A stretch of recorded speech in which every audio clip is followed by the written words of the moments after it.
sean a1, a2 y así hasta n números enteros. Prueba que la unión de los ideales principales, el ideal principal generado por a1, unión el ideal principal generado por a2 y así hasta unión el ideal principal generado por an, no es necesariamente un ideal de z. Bueno, en un principio no nos están diciendo quién es n, simplemente con encontrar n números tales que la unión de sus ideales principales no es un ideal de z, basta. Es decir, con encontrar un n ya bastaría, ¿no? Y lo veo así, ¿no? Prueba que la unión de los ideales principales, vale, entonces simplemente, por ejemplo, para n igual a 2, se pueden coger dos ideales y ver que su unión no es un ideal. Y ya está, ¿no? En un principio, cuando lo he hecho al principio, lo he intuido de esta manera, pero también se podría decir, prueba que para n mayor o igual que 2, siempre podemos encontrar n números cuyos ideales, la unión de sus ideales, no es un ideal. También podrían haberlo preguntado de esa forma y también sería interesante hacerlo. Yo creo que de esa manera habría sido más interesante el ejercicio.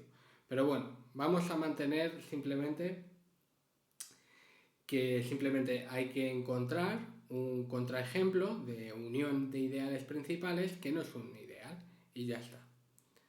Bueno, antes de nada, ¿qué era un ideal de los números enteros? Bueno, un ideal, estamos viendo la idea básica, ¿no? De lo que es un ideal y eso se estudia en los números enteros. Bueno, pues en los números enteros, un ideal, bueno, en los números enteros y en cualquier anillo, ¿vale? Los números enteros son un anillo, ¿vale? Entonces, en cualquier anillo, un subconjunto del anillo es un ideal si solo si cumple lo siguiente. Tenemos que para todo x e y pertenecientes al ideal, esto está mal, no sería z, sino que aquí habría que poner y y aquí también habría que poner y, ¿vale? Habría que poner solamente y, pero bueno. Nos imaginamos que en vez del conjunto de los números enteros, aquí tenemos el ideal y. Y también nos imaginamos aquí, también hay una rata aquí, en vez de subconjunto, es subconjunto propio, ¿vale? Es decir, sin esta flechita de abajo. Bueno, pues un conjunto I propio de los números enteros, un subconjunto I de los números enteros, subconjunto propio, es un ideal de Z. Si solo sí, tenemos que para cualesquiera x e y del conjunto I, la suma está en el conjunto I, es decir, la suma es cerrada en el conjunto I. Y por otro lado, para todo número entero A y para todo número dentro del ideal I, tenemos que el producto A por X es un elemento del ideal I, ¿vale? Entonces, al final, estas dos propiedades lo que hacen es darnos el conjunto de los múltiplos, o sea, decirnos que un ideal I es el conjunto de los múltiplos de un número, ¿vale? Tenemos que el ideal principal generado por el número A, el número entero A, simplemente va a ser el conjunto de los múltiplos de ese número. A por X, donde X es un número entero cualquiera, ¿vale? Bueno, más adelante veréis que los ideales se formulan de una forma bastante más general, ¿vale? Y también veréis ejemplos de anillos en los que los ideales no tienen por qué ser principales, ¿vale? Lo que tiene de especial Z, una de las cosas que tiene muy especial el conjunto de los números enteros, es que cualquier ideal propio de este conjunto pues puede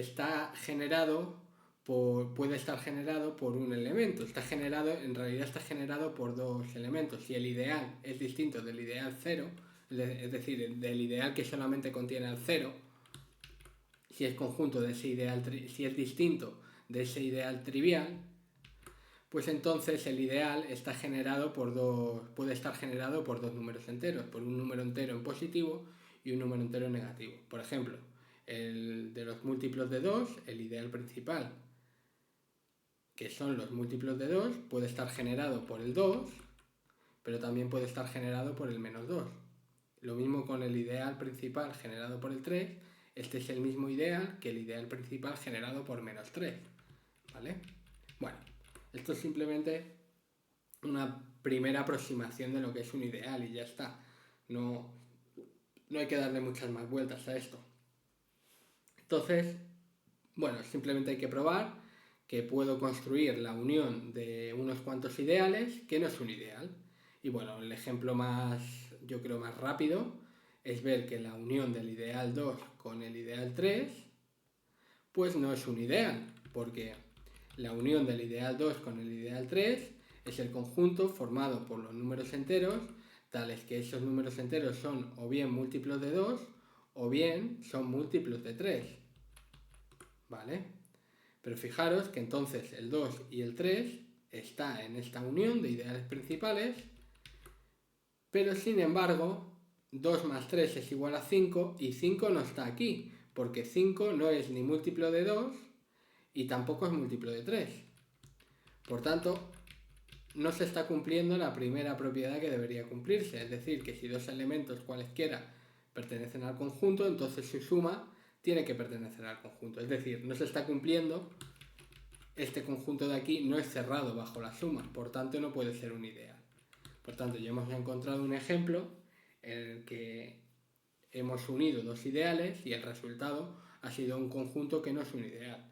Y con eso yo creo que ya bastaría para hacer este ejercicio.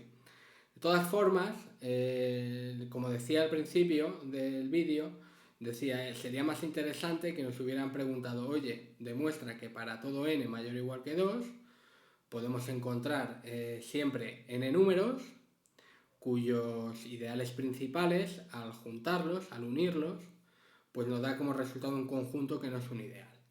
Y eso es fácil, porque simplemente, mirad, a este le ponemos 2, el ideal principal generado por el 2. A 2 lo igualamos con 3, el ideal principal generado por 3. A A3, al siguiente número, lo igualamos con 7, el ideal principal generado por 7. A A4, el ideal principal generado por 11. Es decir, les vamos asignando números primos. Eso sí, a A3, en vez de asignarle el 5, le asignamos el 7. Y ahora veréis por qué. Es una asignación para solucionar ese problema óptima, porque si hacemos eso, después juntamos todos los ideales y tendríamos que el 5 sigue sin estar aquí en la unión de todos ellos, porque tendríamos el ideal generado por el 2, por el 3, después el ideal generado por el 7, por el 11, por el 13 y así hasta el enésimo más un número primo. Y por tanto el 5 no estaría aquí. Sin embargo, 2 más 3 es igual a 5 y por tanto ya tenemos que esto no sería cerrado bajo la suma. ¿Vale? Entonces sería una forma de hacer ese ejercicio. Bueno, pues con esto ahora sí doy por finalizado el vídeo.